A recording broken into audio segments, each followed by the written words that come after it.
Hello guys! Welcome. Collective reading tayo ngayon. So, tingnan natin kung kanino naman itong mapipick up nating energy. So, be open-minded po. Hindi halos lahat makaresonate. Thank you nga po pala sa mga nagsusubscribe, sa mga bumabalik.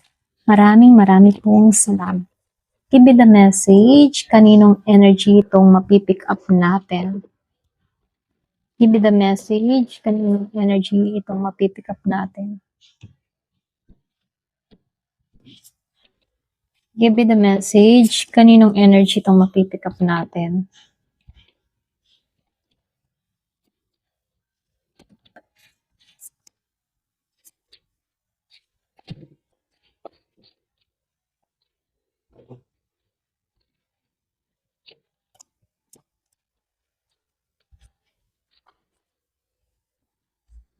So, dito, no? Meron akong nakikitang Aries, Leo, Sagittarius, Taurus. Then, meron din akong nakikitang Scorpio, Cancer, and Pisces. Meron din dito na Virgo, Capricorn, Taurus. So, ito lang yung nakikita ko, no? Malakas si Taurus. Or pwede rin meron magkadiling dito na Earth sign and Fire sign, Aries, Leo, Sagittarius. Ayan, ito lang yung nakikita ko. Or pwede rin Water sign, Scorpio, Cancer, and Pisces. Ayun. Okay? Ayan, so start na tayo. So, lumalabas dito, no? Dito sa The Star and the Ten of Wands, maraming bigat at pagsubok akong nakikita. Lalo-lalo na sa koneksyong ito. Pero, meron ditong hindi kayang bitawan agad, ano? Kumbaga, tumahak to, ng taong ito, sa maraming pagsubok. Pwedeng ikaw, pwedeng siya, or pwede rin kayong dalawa. Kumbaga, meron lang akong nakikita ditong tao na handa niyang ipaglaban yung kanyang minamahal kahit mahirap. So, nakikitaan ko dito na merong healing na nangyayari or nagaganap dito. Kahit merong nasasaktan dito or kahit magulo yung buhay ng taong ito, meron ditong nagbibigay sa kanya ng pag-asa at kapayapaan dito sa The Star, ano. Bihira to kasi meron ditong umaasam-asam, okay? Para bang hindi niya mapalitan yung dating koneksyon. Ito lang yung nakikita ko. So, nakikitaan ko lang dito sa lunar eclipse. Meron akong nakikitang karma or sabihin natin karmic. So, para ba tong yung bang tipo na destined talaga tong energy na to, no? Para bang may malalim na yung dahilan kung bakit kayo nagkakilala ng taong ito, okay? Kumbaga, hindi lang ito basta connection eh. Kundi, meron akong nakikitang lesson or pwede ring transformation. Kumbaga, itong connection na to, mabigat, okay? Mabigat. Pero, nakikitaan ko dito, yung bigat na dinadala dito, papunta to sa transformation, okay? So, lumalabas din dito sa The Empress, ito yung pinakamalakas kasi meron ditong tao na nakikita ka ha, bilang isang ideal partner, maalaga, feminine energy, or pwede rin nakikita ka ng tao nito na nurturing, yung tipong wife material, husband materials, or pang long term. Okay? Pwede ikaw kahit lalaki ka o mga pababae ka, maalaga kang tao. Okay? So, lumalabas malalim yung emosyon ng taong ito dito. Pero, hindi niya ba kayang i-express fully yung kanyang nararamdaman? Kasi lumalabas na magulo yung isip niya dito. Kumbaga, ikaw yung nasa subconscious niya, okay? Palagi. Para bang ikaw yung laging tumatatak sa isip niya, ikaw lagi ang sumasagi sa utak niya, no? So, lumalabas din dito sa Death Reverse. Meron nung nakikitang hindi makamoving on kahit tapos na, okay? Pero lumalabas dito, meron kasing part sa kanya na kumakapit pa rin sa nakaraan or kumakapit pa rin sa'yo, okay? So, dito, no, lumabas si Five of Cups, reverse. Kumbaga dito, meron akong nakitang nag-heal, okay? Nag-heal sa pain, pero kasama ka pa rin sa healing process ng taong ito. Hindi kanya tinapon sa nakaraan. Ito lang yung nakikita ko. So, malakas pa rin yung realization dito. Tungkol sa'yo ha. Lumalabas dito, para bang nagising siya or nagkaroon siya ng awakening dito. Kumbaga, naiintindihan niya kung gaano ka kahalaga, okay? Kumbaga, ngayon niya nauunawaan dito. So, lumalabas din sa Knight of Wands at itong Ace of Wands reverse, ano?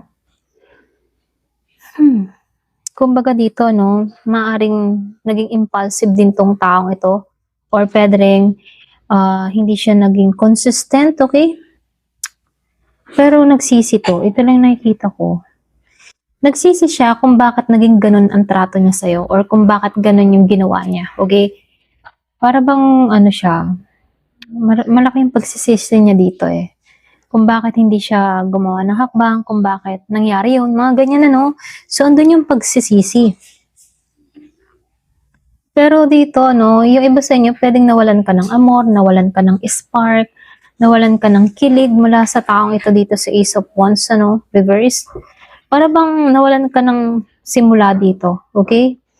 Dati, marami kang pangarap sa kanya, marami kang gusto mangyari, pakaramdam mo ito na yun, ito na yung bagong simula sa inyong dalawa. Before ano, pero ngayon lumalabas na meron akong nakikitang nawala bigla, okay? Kung ano man yung naging dahilan ano, kung bakit nawalan ka ng spark dito.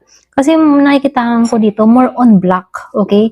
Para bang may binalak dito or pwede rin merong sumama ang loob or umiwas na lang. Meron akong nakikitang blockage. So, dito, no, nakikitaan ko rin dito sa Temperance and dito sa Eight of Cups and the Rising Sun. So, ikaw yung nagbibigay ng balance sa taong ito, okay? Dito sa Temperance. Kapag ikaw yung iniisip niya, kumakalma siya, okay? Parang ikaw ba yung tamang timpla? Lalo-lalo na sa buhay niya, ha? Ganun ka niya tingnan, ha? Ikaw yung tumitimpla ng buhay niya, okay? So, lumalabas sa Eight of Cups.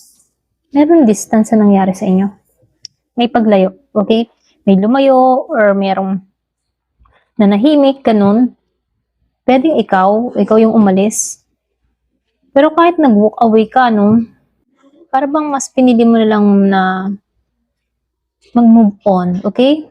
Pero nakikita ko dito, kahit nag-walk away ka, meron nung nakikitang hindi nakamove on, okay? Merong ganun dito. Kaya lang dito, lumabas ang Rising Sun and the Ten of Pentacles. So, meron nung nakikitang kahit ganun yung mga pinagdaanan sa buhay, ano? Meron ako nakikita ditong tao na naging masaya. At ikaw yun, okay? Pwedeng ikaw. Naging ka na lang masaya dito. Para bang meron kang nakakamtan sa panahon ngayon, meron kang genuine joy dito. Hindi fake ano, kumbaga, hindi pilit yung pagkasaya mo dito. Pwedeng may mga nangyari sa'yo, may mga ganap, may mga opportunity na dumating sa buhay mo. Kaya, masaya ka, okay? Masaya ka lang dito. So, lumalabas dito, nakikitaan ka ng taong ito na pang long term. Ikaw yung masasabing for family or stability, future, ganyan, dito sa Ten of Pentacles. Ikaw yung nakikita niyang ganito ang buhay, okay? Masagana, masaya. Pagkasama ka, para bang abundant siya, ganon. Happy family, ganon. Para bang ganon kanya tingnan, okay? So, marami kang mga katangian na gusto ng taong ito. Ito lang nakikita ko kung bakit hindi kanya ma-let go, okay? So, kasi dito nangyayari, ikaw kasi yung ideal partner ng taong ito. Ikaw yung masasabing pang long term, kaya lang meron sa inyong hindi pa tapos na nangyayari, okay? So, nakikita ko dito, meron akong nakikitang unfinished emotional attachment. So, higit sa lahat, ano, meron lang akong nakikitang realization sa side ng taong ito. Ikaw yung tama dito, okay? Kahit huli na, or naging komplikado kayong dalawa rito, no? Pero sa tingin ko, ikaw yung naging tama. Para bang tama yung decision mong nag-walk away, lumayo, or umalis dito sa Eight of Cups. So, meron lang nakikitang paglayo kang ginawa. Ayan. So, ito lang yung nakikita ko, no? Para bang ang hirap din na naging sitwasyon mo sa kanya rito. Kaya bigla ka na lang umalis at lumayo. Para bang pinili mo na lamang yung katahimikan mo dito. Okay? Pero ganun pa man ano, nakikitaan ko sa'yo ngayon na masaya ka kung saan ka man ngayon. Okay? Ayan, hanggang dito na lamang po. Thank you for watching. Love and peace.